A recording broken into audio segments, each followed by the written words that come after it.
क्या कर रहे हो तुम? अभी बहुत दोपहर हुई है, अभी बहुत पावड़ा पड़ा है। ये मेरा गांव है, तुम देख सकते हो।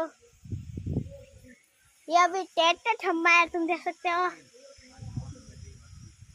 अभी गवा की कटिंग बाकी है, आपको कटिंग को दिखाऊंगी आपको।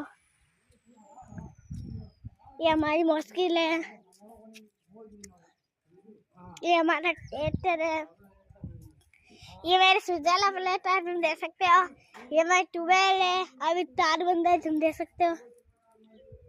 ये ट्यूबवेल है, ये पाला के तुम देख सकते हो। ये पाला के तुम देख सकते हो।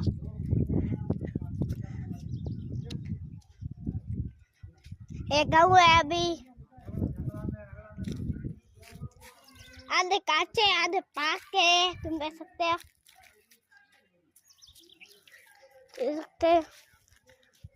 अब मैं नहीं बोलिया नीचे आई हूँ सिया में। ये मेरे चाचा की साइकिल है।